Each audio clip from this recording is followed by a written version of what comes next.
Welcome, ladies and gentlemen, to another mental health check. I'm Travis Lamnick, but I'm not the person you came to see. It's this one right here, Miss Kimberly Smith. So tell us a little bit more. What do we have on tap for today, Miss Kimberly? Yeah, sure, Travis. A concept that I've been sharing with a lot of my clients lately, especially in my group program, Hmm. is really the concept around being critically aware. So, this is a mindfulness practice. Critical awareness. And Okay. yes, yes. And just like all mindfulness, requires us to pay a greater level of attention, right, Hmm. to our surroundings. Being critically aware is just like the top notch, right? Like this is the type of awareness that we want to bring to our complete lives.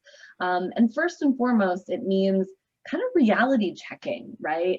The expectations that we place on ourselves, the messages that we're absorbing from the media, from social media, from our family, our friends, from television and culture at large, right? And how we really do that comparison with ourselves, right? Like, Okay. so those messages are what drive that never good enough feeling Hmm. inside our inner dialogue, right? That's what makes our inner dialogue or our inner critic kind of chime up and start, saying some not so nice things, right? So it's the Hmm. ability to really be aware of where those messages are coming from, how we're internalizing them, and then also put a stop to it.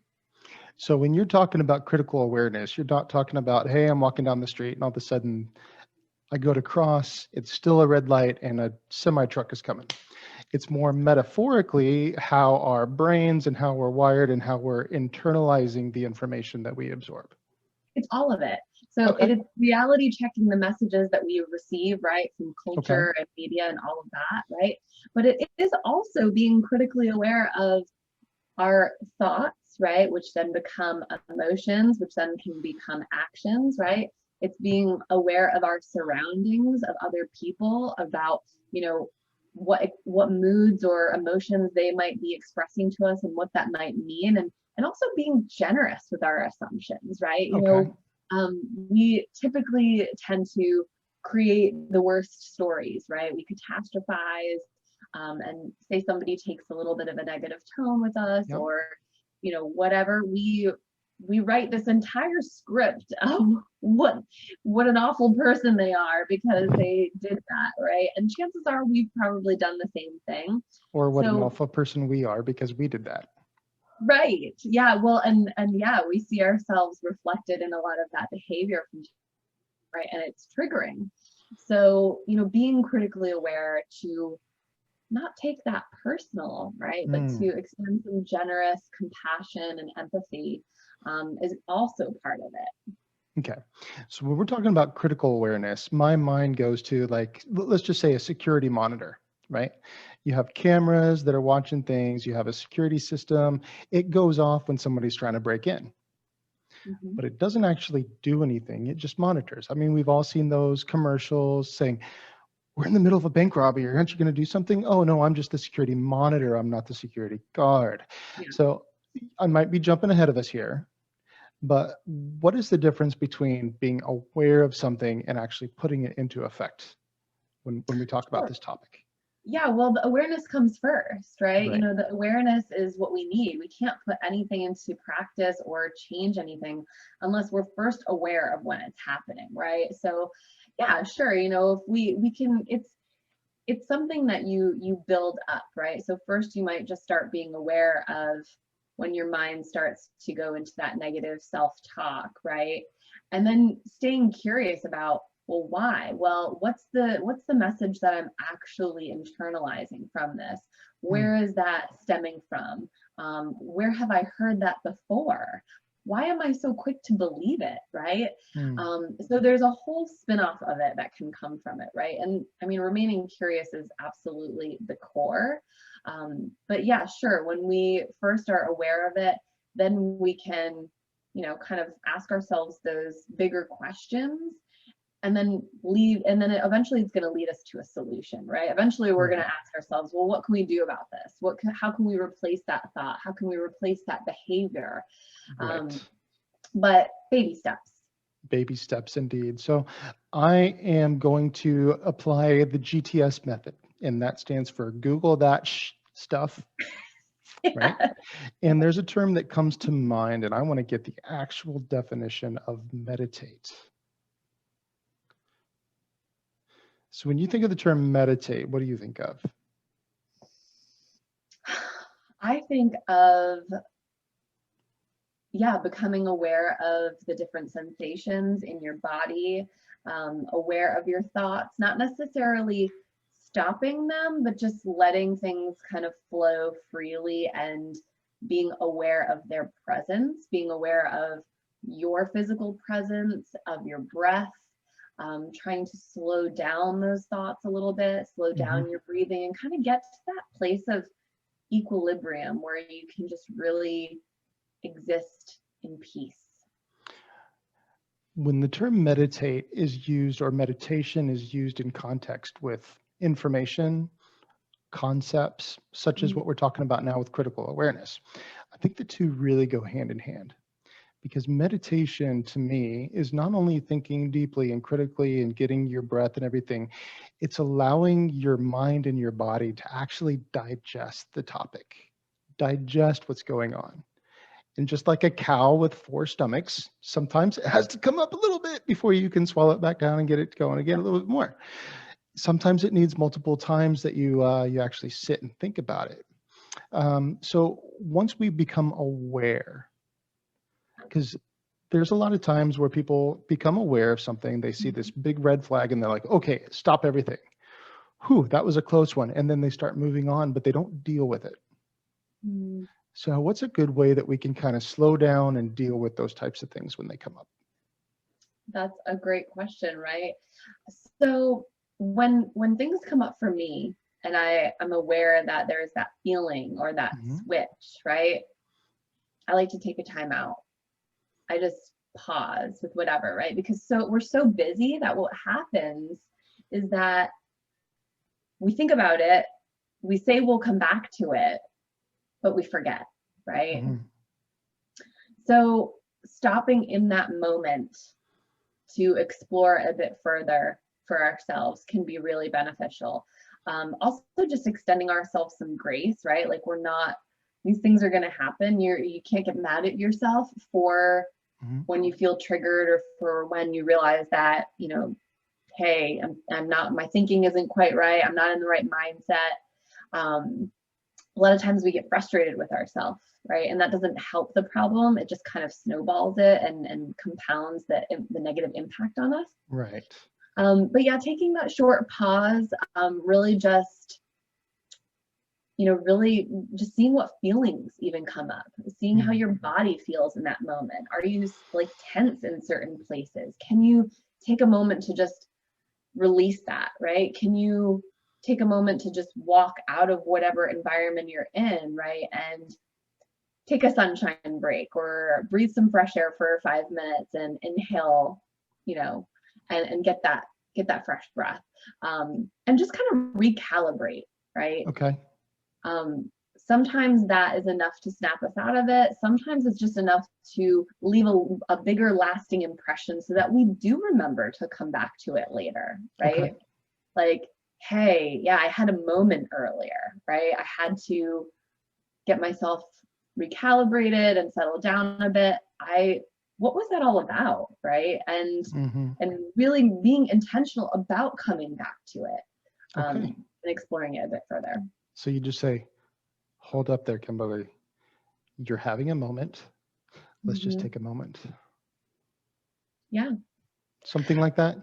Yeah, sure. And then also just, it's the reality checking the messages that we're getting, right? A lot of times Mm-hmm. we find ourselves adhering to beliefs and really letting them infiltrate our life, and they're not in alignment with who we are. They're not our beliefs, but yet we've attached ourselves to them for whatever reason, right? Because we're impressionable as Mm-hmm. human beings, we all are. And being really strong in your values and what you believe in really Mm-hmm. can help you remain focused and use that critical awareness almost like a filter, right? Okay. So when you come up against something and you're kind of like, I'll take what I need, I leave what I don't, you're not going to absorb it all. You'll let the good through, and the unproductive things, they'll get stopped in that filter. So that's also kind of a great way to think about it. Okay. So what I've heard so far is that it's very necessary to be aware of what's going on in ourselves.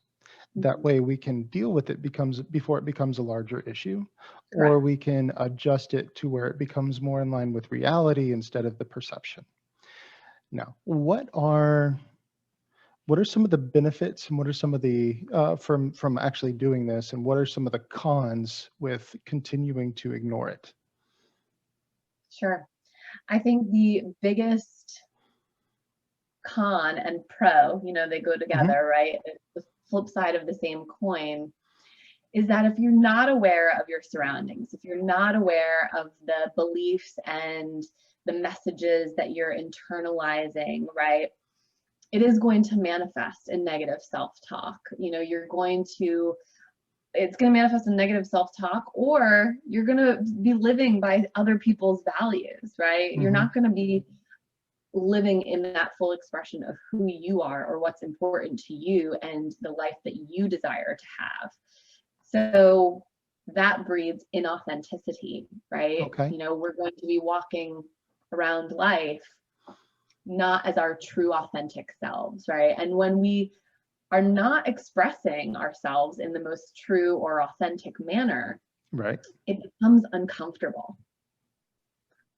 You can only stay in that place for so long, of pretending, right, and acting before something starts to give, right?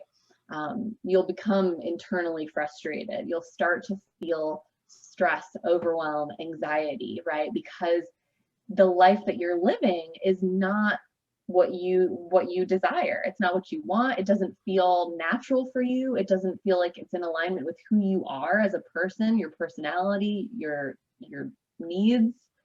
Mm. There's going to be so many things that go unmet, and life is too short for that. Tell me about it. I Yeah. mean, I personally spend so much time wondering, am I really doing the right thing?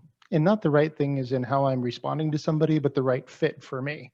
Am I constantly, I'm constantly questioning that. Mm. And I've been just as a quick example, I used to get really, really high reviews on my annual reviews. And my bosses would look at me and say, Travis, where do you want to go? Where do you want to actually end up in say 5 years? And I would never have a response Mhm. because I never could see that far in the future. My response was, I'll just do whatever you guys need me to do. Yeah. Yeah. And that was, I had the Mr. Fix It. I had, if you follow basketball, I was the sixth man. If you follow football, I was the 12th man. I was the first person that can fill in anywhere, and I was high, I was above average at just about anything. But is my purpose in life just to float from here to there to here to there to here to there? People look at my resume or people look at my profile and they're like, okay, so you have a degree in software development, you're certified in project management, you're certified in graphics, you have a license for health and life insurance, and you have a background in business development and market. What do these things have to do anything with each other? And a lot of people confuse that. And I let that filter into me quite often. Mhm. And okay, what do these things actually do have to do with each other? Well, I'll tell you one thing it does. It allows me to empathize with just about anybody out there because I've pretty much done it, right? So that's a good way for me to connect with people. Um, but I am as, if not more guilty than most people for saying, okay, I don't have time or I don't want to deal with that right now. Here, put it on the back burner. Put it on the back burner. And before you know it, the back of my stove looks like a bachelor's sink with a bunch of dirty dishes in it. Nothing finished cooking because everything got pushed to the back burner. So when and the only reason I share that is because I'm sure there's other people out there like me that are still they're constantly trying to either make a tweak or make a huge adjustment in order to get them where they need to go. What would you suggest to them as a or us as a way to stop and kind of get going? I'm getting a little distracted at the moment. Stand up, It's a stand up, stand up. Yes, yes. Just so people don't think I'm just absolutely insane. You at least saw a hand. You know somebody's stuck. Yeah. Okay, never mind. This is the work from home reality, right? With children. Yeah, and I think you bring up a really good point because, you know, in the, and this is twofold, right? So we always think that we can do anything, any job, right? And I love that, right? Like there's to have that amount of confidence where you're like, yeah, I'll do that, right? Like I can totally do that. My skills, and for sure, you may have some applicable skills to a specific job, right? And we see this in corporate America where somebody starts off in one job and they do really, really great, right? And because they did so great at that, they want to capitalize on their skills and they push them into a different area, or they promote them into a different role, or their role evolves, right? In a way that is actually no longer in line with their natural born skill sets, right? Or their naturally learned skill sets, right? So there's a test, it's called the predictive index, and it graphs, you know, it graphs essentially your professional attributes, if you will, right? And then for every job, there's also a graph, right? So the idea is to match your graph, your personal graph, with the job's performance graph, right? And then that's going to be a match, right?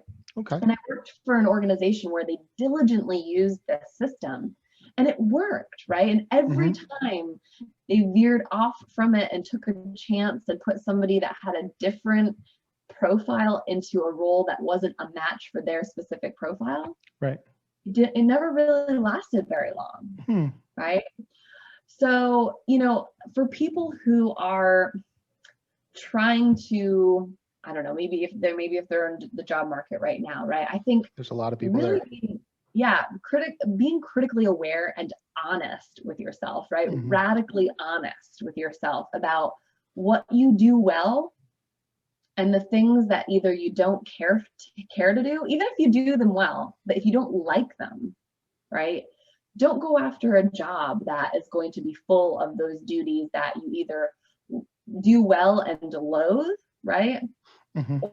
Or are a struggle for you, right? Even if you've done them before, quote unquote, even if you have experience doing them, right? Be honest with yourself about what has worked and what hasn't. That is critical awareness, right? When we are honest with ourselves and we don't listen to, oh, well, you'll be great at this. Oh, you'll do this and you'll do, well, do you want to do it? Is it a match for your values?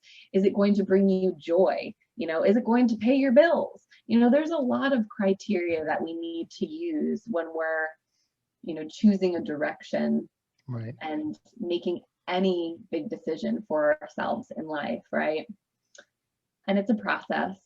It is a process. For example, I had a Beavis and Butthead moment about a minute ago because you said duty and I just wanted to laugh. I did well and I held it in. I need to be aware of why I think that's so funny. Maybe it's because I still have kids, obviously. But yeah, now I'm going to say it now. The duties have to line up with what you actually enjoy and are good at, right? It's where those spheres overlap, if you want to look at it more like a Venn diagram type thing. Yes, I like that. Sure. Sorry about my Beavis and Butthead moment. That was a squirrel. Yeah. Okay, so we talked a little bit about how it works on the job, especially if you're trying to figure out where your kind of place is or good fit, right? When it comes to what are some of the other areas where this can be extremely beneficial in our lives? I think with family, you know, family is one of those topics that, you know, people speak passionately about because it's a big core life value, right? Family values. Family is important. It's the most important thing. And this may be highly unpopular, but in my opinion, it's not.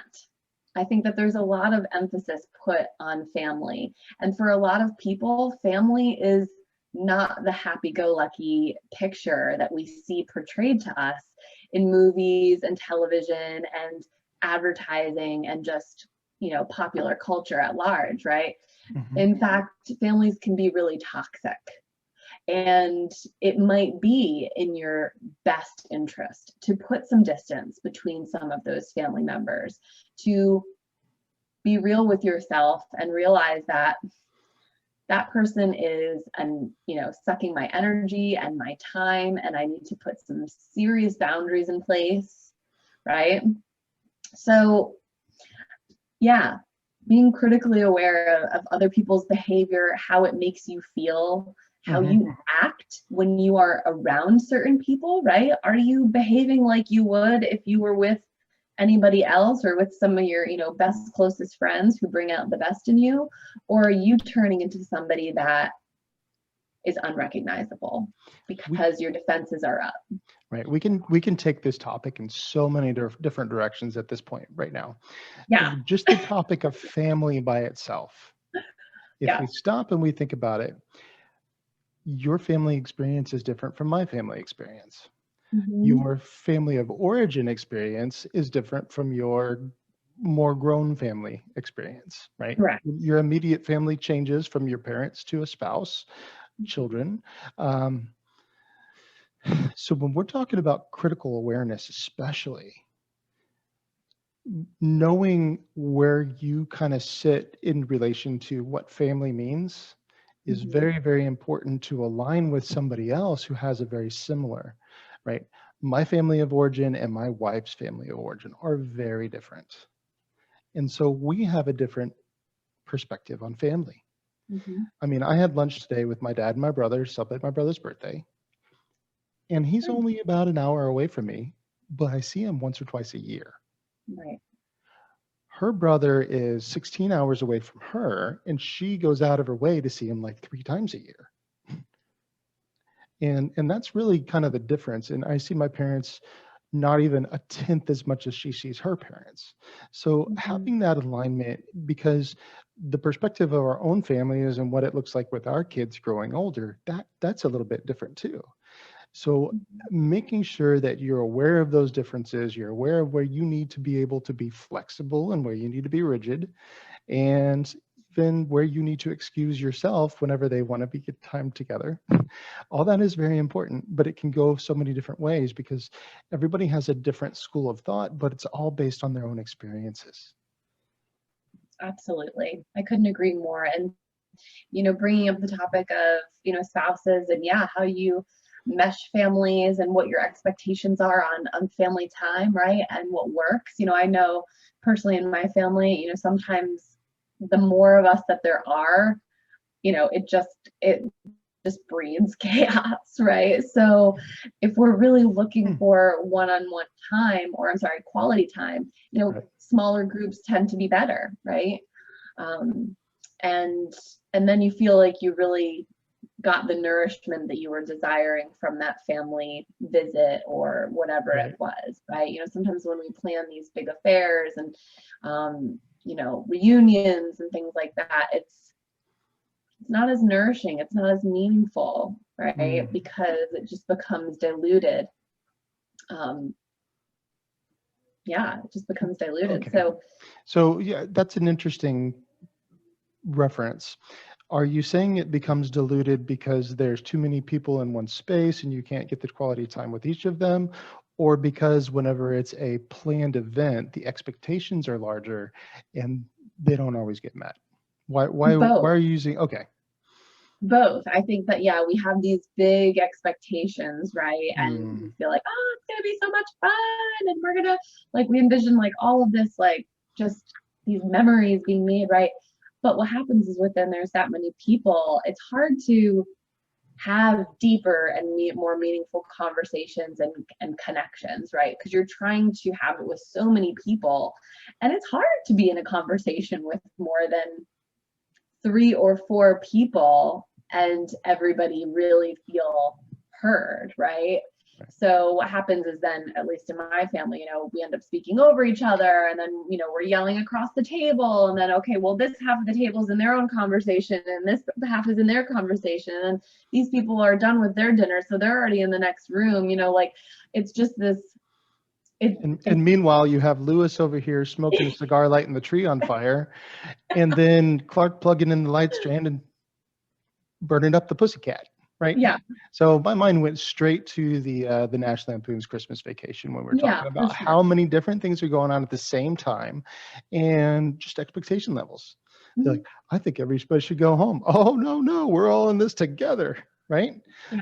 Yeah. And that's and yes, this is all in the larger container of critical awareness, right? And what you Right. enjoy, what you don't enjoy, what kind of situations you really like to be in. Like that's something I've learned as I've become more critically aware is I don't love parties and get-togethers where there's, a lot of people and not a lot of great connection, right? I Mm-hmm. don't love going to amusement parks anymore. I don't love the mall anymore. There were times in my life where I enjoyed those atmospheres. I enjoyed doing those things, but as I've changed and evolved, my needs, desires, and perspective on those situations and experiences has also evolved. Okay, well, I just found out that you don't like amusement parks, so we can't be friends anymore. I do love a good roller coaster, but Yeah. No, I totally get it. So even just when I was a teenager, and this is aging me. When I was a teenager, we still had Astro World. I mean, I And grew up in upstate New York, so we had Great Escape. Same difference. okay, but it's 110 degrees in August. And if you're there on a date, you don't want to touch each other because you're both melting.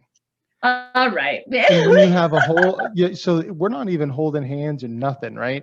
And then when you put a bunch of sweaty bodies on top of each other in these lines, it just gets worse and worse and worse. So Yeah. That's my perspective of amusement parks.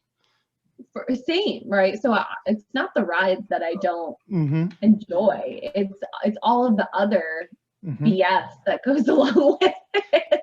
If right? I could get just a VIP pass and cut to the front of the line and take my time going around everybody else and not have a bunch of other people trying to cut me off like it's rush hour traffic, yeah, it'd be great. Yeah. That's how I really put it. It's like road rage mixed with some exhilaration and fun time. For sure. For sure. Okay, I just really tore down amusement parks, and that wasn't my idea. No worries. Hey, Disney and Six Flags, if you're out there, I love both of you. So if you're looking for somebody to endorse, I'm just kidding. Anyway, back to the nature at hand. That was a good way of pulling us back in, reining us back in from topics of jobs and family and everything else to the overall conversation, which is on critical awareness, right? Yeah. What works for you and what doesn't. Right. And everybody's a little bit different, and that's okay. Yeah. The authentic self is what I think we're all not only trying to present to the world, but it's also something we're all trying to find a little bit. Mm. And so just my suggestion to the people out there, and this one's for you, Travis. Grace is okay. It's okay if you evolve a little bit. Don't be too hard on yourself that everybody else is going to do that for you. Doggone it, I'm good enough. I'm smart enough. People like me. That's right. Stuart Smalley. Yeah, I had to have him some credit there. See, I learned something from Saturday Night Live, Mom. Yeah. Right. So what closing thoughts do you have? What do you want us to, if we had to take one thing away from with us today, if you're not taking from us, if you're letting us take something from the conversation, that is, what would that be? Yeah, let critical awareness be the driver of how you continue to meet yourself and get to know who you are at this phase of life and as you move into the next one, right? Mm-hmm. Remain curious about yourself and other people in a generous and a compassionate way, right? And remember that you have to meet your needs first before you can give anything else away to the rest of the world. So knowing who you are, knowing what you stand for, knowing what's important to you, how and when and under what circumstances you are your best and most authentic self is not only an advantage to you, but to the rest of the world. That was very sweet and very positive. I'm going to approach it from a different angle just to sum it up from my perspective. If you're out there and you know who you are, and you're constantly choking down your emotions and just putting it off to the side, how's that working for you? It's true. It's a little bit of a reality check. That's good. It's really good. I'm not mad at you. I want you to be aware, critically aware. Well, thanks for joining us today, as always, Miss Kimberly, and we'll have to do it again very soon. Sounds wonderful.